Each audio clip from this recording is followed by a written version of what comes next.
Hey guys, I hope you're all doing well. As always, I have quite the story for you this time. So as always, pull up a stump and strap in, and yeah, this is going to be a cool story. So let's jump into it. And from this point forward, I'll be speaking from the point of view of the guy telling the story. I was debating if I should post this story, but after a few weeks of everything being calm and nothing happening, I decided to say screw it, I'm going to post it. So first, some context. I work as a ranger in the Barganzinski State Natural Reservoir near the Lake Baikal. Over the past few years, I've come to find out that the Lake Baikal is a very screwed up place, so here are a few of my experiences. I'll start off with a few oddities. Aside from the usual ice rings, Baikal Zen of vehicles, animals, people stuck in the ice, there are oddities like unknown ships appearing on foggy days. I remember spotting a few unidentified ships in my time, and I've heard stories of really old-looking ships appearing in the fog. Another creepy thing that happens is dead animals keep washing up. Now that's nothing really out of the ordinary, but sometimes the animals wash up and they're completely hollow. Anything from fish to birds or even seals. Speaking of washed up animals, sometimes people stumble across the corpse of a fish called the Golemyanka, so you can't really blame people for being scared whenever they see one. Anyways, on to some interesting stuff. When I was a kid, around 9 or 10, me and my friends went to hang out somewheres. It's in the winter time, and during the winter, the lake freezes up completely. So me and my friends are walking on the ice. We're hanging out, and one of my friends calls us to him. He's crouched and he's staring at the ice. He points and tells us to look. Two prints are pushing up against the ice. They look like suckers, but with fingers. They start moving, so we follow. We keep following until we hear this loud crack. Mostly Baikal is safe to walk on, but it's better safe than sorry, so we stop. The prints keep going. Then the ice cracks open, and these weird, massive limbs come out of the ice. They suck onto the ice, and a creature rises up from the water. This thing looked like a cross between a lobster and a mosquito. It was the craziest thing I've ever seen. The thing only walked on two legs. It was like 3 or 4 meters tall. As soon as we see it, we run like hell. I slip on the ice like a dumbass, and my friends just abandon me. And I'm like, oh, thanks guys. So I think I'm dead. And the thing just walks by me and keeps going. I come back home bawling my eyes out. I try to explain myself, but I can't. My parents slap me and tell me not to go out on the frozen lake without supervision. People commonly report seeing something similar in the very north of the Baikal. Dark color, 2 legs, straw mouth, crustacean looking. I think I've gotten around 7 similar reports. On watch duty, I might have seen it on a few occasions, but it was always too far out to really make out. So fast forward to when I'm on the job. A boat goes missing, and it shows up like a week later. We go to investigate, but the boat is completely empty. So we dock it while we search and look for survivors. So I'm just kinda hanging out on shore. The guy watching over the boat calls through the radio. There's an intruder on the boat. We go check it. There's a dude with a hat just hanging out on the boat. The guy is really weird though. It's like he isn't even fully solid. The coworker tries to go near the guy. The dude just splits apart into a few pieces and they all fall in the water. It was a big WTF moment. In the past 20 years, there have been these 2 strange cases that I can think of. In 2001 and 2013, bodies were found washed up with very strange markings on them. Their blood vessels were all very dark. Their eyes were grayed out, and their muscles were very tensed. In the first case, forensics came back telling us it was just a drowning and then exposure. The second time, we struggled to even contact them. Eventually, they came back with the same result, drowning and exposure. The thing is, though, these people were incredibly experienced in their field. Another thing was that the second guy was reported missing 2 weeks before we found him, yet his body was in the same prime condition. So about 2 months ago, we get a report of a washed up body. We came to check on him. It was an old person who hit his head somehow and drowned. His skin was pale and his vessels stood out. I could tell he didn't die like the other two, but the look of him reminded me of them. Just to preface, he did not die the same way as the two. There's clear differences where signs of decomposition, his body being relaxed and his eyes still having color. I brought up the similarity to my coworker, and he didn't know about it, so I promised to tell him later. We meet up at a local cafe afterwards where we were talking about the cases. Then we got interrupted by this old dude. I'll call him Starrick. For the longest time, I assumed that he was just some schizo that was hanging around everywhere. The guy's very dirty, kinda mutters and talks to himself. He has no family or friends or any acquaintances. He spends most of his time on the shore taking notes. He's not violent, but most people consider him to be a nuisance. So he intervenes and instantly asks if the eyes were gray. I tell him, yeah, they were. Starrick jumps in excitement, then gets awkward, so we get ready to leave. Starrick chases after us and asks us if they were decomposing. Now I'm intrigued, so I give him the benefit of the doubt and tell him to go off. Starrick then starts to lay it all out. The thing responsible for those two deaths is called a crawling jellyfish. It can filter oxygen from both the air and the water. Its tentacles produce an adhesive which lets it crawl on land. It also produces an insanely strong poison. It works by completely destroying the blood cells, and the slightest concentration of it can have disastrous effects on the body. The poison this jellyfish uses is 84% pure. The effect of the poison darkens the blood and destroys the pigmentation of the eyes. It also works as an amazing antibiotic, which can preserve the body for more than a month. The chemical reaction between the poison and the water tenses up the muscles, and they are exclusive to the Lake Baikal. They actually used to be a huge problem during the first half of the 20th century. Post-World War II, the government decided to use cyanide to kill off the population. This poisoned the water supply, but it was covered up. He predicts their current population to be at the double digits. After this, I'm a bit taken back. While Starrick was going off, some guy tells him to shut up and F off. Starrick leaves, but I'm really interested if he's got more to share. After a week or so, I kind of forgot about the whole ordeal. Then I spotted Starrick taking notes while on my patrol. I approached him and asked him what's up. The dude almost jumped out of his skin when I did so. I asked if everything was okay. He said, yeah, in a shaky voice. Then I asked him about the dude that kicked him out the other day. He tells me that it's nothing. So I ask if he can tell me more about the jellyfish. He apologizes and tells me he has to leave. I think to myself, how can a hobo be busy? I start following him around and try to get him to talk. Starrick just gives me the silent treatment. I keep following him for 30 minutes, but I have to stop because, I do have a job to do. After work, I decide to go ask around about Starrick. No one really knows much of anything about him. He just says that he's always kind of been a part of life. No one really knows when, where, or how he got here. He's just always been here. Decide to ask the dude from the cafe about Starrick. He says, you really shouldn't hang around with that guy. He's probably unhinged. I asked why he kicked him out, and he said, well, don't you have a nose? The guy smells like shit. Which is true. So in my travels, I find out only one thing. The guy loves chess. He's pretty good, too. Sometimes he'll challenge the other old folks, so the next day I go out and buy a chessboard and wait in the park in the after hours. The bait worked perfectly. Starrick comes out of the bushes, a beer can in his hand, and he asks for a game. I try to get him to chat. The guy is really focused on the game, though. I am terrible at it and get beaten like 3 moves. He comes back for a rematch a few days later. Come up with the idea to give him something stronger. Russian standard. Works like a charm. He eventually starts talking about how bad the pollution is in the lake and so on. I ask him how does he know so much about the lake. He says, oh, I was a biologist. I ask him to elaborate. He says that he did research on the lake for almost 30 years. I said, then what happened? He says, I quit. I ask why. He said he didn't have a choice. I said, how come? And he looks at me.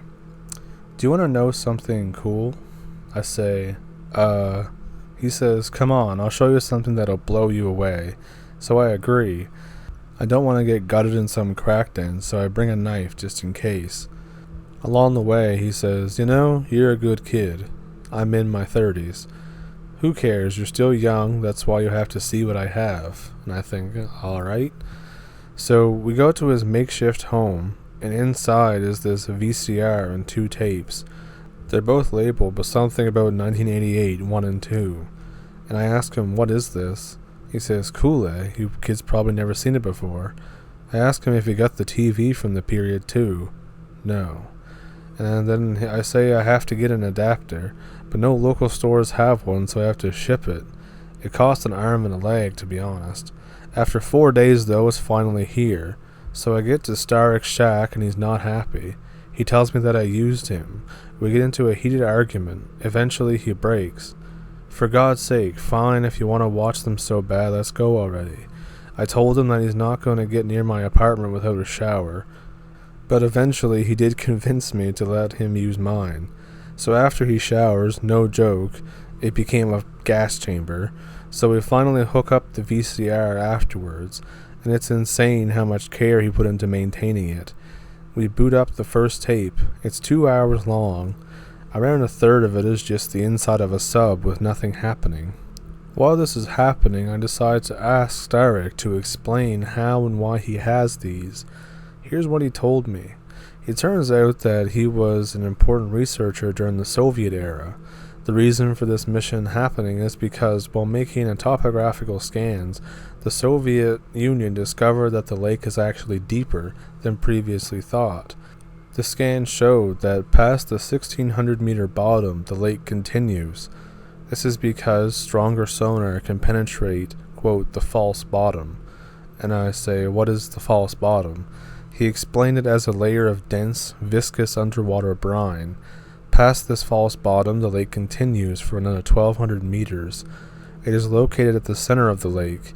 The problem is that the Lake Baikal is a freshwater lake, and such a thing should be impossible. So the mission was supposed to retrieve samples, geological data, and maybe explain the oddity. The actual video finally begins, and 3 men enter the sub. One of them is our man Starrick. They descend, and the tape shows the usual stuff you'd find in the lake: fish, seals, etc. The weird stuff starts towards the end of the first tape. Passing the 900 meters, our first oddity pops up. Every creature shown in the tape was given an in-depth explanation by Starrick. The first thing the camera catches is this huge jellyfish, and I mean massive. The thing's body was about as big as a bus. The tentacles were definitely longer than a blue whale. Starrick walks up to the TV and points at its body. Its body is actually a separate ecosystem in itself. While feeding, the jellyfish filters water so well that it can actually create a separate environment inside the creature. The concentration of water in the jellyfish differs from the outside by about 6 or 7%. This is enough of a difference to create a completely alien environment. Its size provides a safe home for many smaller creatures. The ecosystem is so advanced that there is a food chain inside. There is a plankton that can produce energy with very limited amount of light, which is provided by the luminance of its host. They then get eaten by the shrimp-like creature that gets eaten by an apex predator. The predator's waste is used to feed the plankton, and so the cycle continues. These creatures are not only exclusive to Baikal, but the jellyfish are too. The men in the submarine don't seem all that surprised about it, so I ask Starrick how long they've known about it. He says, ever since the 50s. They started washing up en masse after the extermination of the crawler jellyfish. And as they go deeper, it gets weirder still. The lake is covered by whale bones. The thing is, Baikal isn't home to any known whale species. One of the whale skeletons begins to move, and I think, holy shit, it's the ghost fish. Remember a few reports of a massive see-through fish swimming near the ice? Here's how Starrick explained it. It turns out that the bones are almost, in a way, reanimated by single-cell organisms. This organism begins to build a colony by mooching off the minerals in these whale bones. Eventually, they construct almost a membrane around the skeleton, which vaguely resembles what it used to be. The inside of this colony is filled with an acidic, sugary solution, which keeps the entire organism buoyant.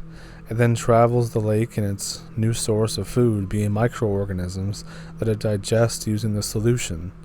Though after a long time, this solution will damage the bones to the point where they cannot support the construct. The organism most likely dies at this point, because at this stage it can't filter water without moving. And as they keep going deeper, weirder things keep appearing. There's crabs with legs the length of cars, a giant-looking centipede-type thing. There's huge eels, tentacle creatures that connected in rings. What I think might have been trilobites, and more that I couldn't really recognize or make out. Once they go down past the 1600 meters, life becomes more scarce. Eventually they reach the false bottom. It's the massive brine pool. There is zero life around it. One or two dead fish surface from the brine periodically. Starrick says that they took samples of the water above the brine, so that the only life there were a few species of extremophile bacteria, but even they were struggling to survive. Now this is the part that I was debating to tell anybody, because looking at what happens screwed with my mind so hard that I had to move away. So here's a content warning. I don't know if there really needs to be one, but here it is. Read at your own risk. So they penetrate into the brine layer, and at this point Stark stops the tape and tells me to stop watching. I ask why, but he ignores me and goes to take the tape away. I try to stop him, but he takes the tape and only that tape and runs off. For a week I ask him to let me finish it, but he constantly shoots me down. My curiosity got the better of me. I knew that Stark wasn't a vigilant guy, so when he went for one of his regular walks around the shore, I just went to his shack and took the tape. So I popped it in my VCR and continued watching. They descend 300 meters below the brine. Their sonar picks up something absolutely massive. They approximate it to be almost 2 kilometers in length. Then it comes on screen. It's this serpent. The serpent isn't even a good way to describe its shape. It just being there, screwed up with the cameras, the sonar, and even the crew. The entire crew spent like 10 minutes just screaming and raving. Its eyes stared straight into the camera. And it seems that even me just watching it, no matter where I was, its eyes followed me. While watching, I had this weird sensation. It's like I knew that whatever I was looking at was evil. Everything about it was wrong. In time, one of the crew managed to get a grip and sent the submarine upwards. After the tape ended, I could hear it. It was this feeling in the back of my head. It was beckoning me towards the lake, toward it. It didn't even speak a word, and I knew what it wanted. I couldn't take it, and I went to go talk to Starrick. As soon as he saw me, he punched me in the jaw. I get called an effing dumbass. He takes the tape from me and snaps it over his knee. This is why I didn't want you to watch these tapes. I begged him to tell me what's going on. After he calmed down a bit, he sat down, and he asked me a question. We talked for a bit, and here's what he told me. Back in the Cold War, the Soviets were planning to use Lake Baikal for propaganda purposes, but their scientists could never figure out why exactly this kind of diversity was exclusive to the lake. And it's not like the Americans had something to hide. If they couldn't hide the nuke, then everything was on the table. They cross-referenced every sea, ocean, lake, river, puddle, and found that over 60% of Lake Baikal's life was not found anywhere else. Why was that? Starrick believes that it's that thing that lures life to it. For whatever reason, it attracts life to itself. But the better question is, why is that thing there in the first place? He says because it's supposed to be a prison. And I think about it. Why has Baikal not changed in over 25 million years? Why is there a kilometer-deep layer of brine in a freshwater lake? Whether it's aliens, gods, or some natural phenomenon, that brine is keeping it in and everything else out. After the mission went bust, Starrick decided to quit and stole the only existing footage of that mission. He tried to get a job, but since he was blacklisted from getting one, so he just remained here. I don't know why he chose to keep the tape, but at least it's destroyed now. Eventually, I couldn't take it anymore. That thing screwed with my vision, my senses, and even my speech, so I was forced to move in with my sister in Chelyabinsk. It seems like proximity to the lake is what affects me. I still get nightmares and stuff from time to time, but I don't know if it's some psychological thing or if it's that thing that I saw on the tape. And then someone responds and says, did it by any chance resemble this picture? And I'll put the picture right about here or somewheres. And the guy responds, holy shit, that is uncannily similar. If the face was longer, the mouth bigger, and there's no nose. But if you did this, and combined it with a couple other creatures and got rid of the fins from them and made the body smooth, you would get an almost perfect recreation. So I hope you enjoyed that story. I found it to be a pretty wild ride. You get a nice little lesson in marine biology, some Soviet conspiracy theories and all that good stuff, so I hope you enjoyed it. If you did enjoy it, maybe you'll consider becoming a patron. You'll get your name in the credits. You will see the video usually before everybody else, and sometimes I upload little audio clips of stories that are just for the patrons. So if that interests you, then you can visit the link in the description, and you can do that today, tomorrow, whenever you want to. Anyways, thank you for pulling up a stump, and thank you for watching. I hope you have a good night. See you later.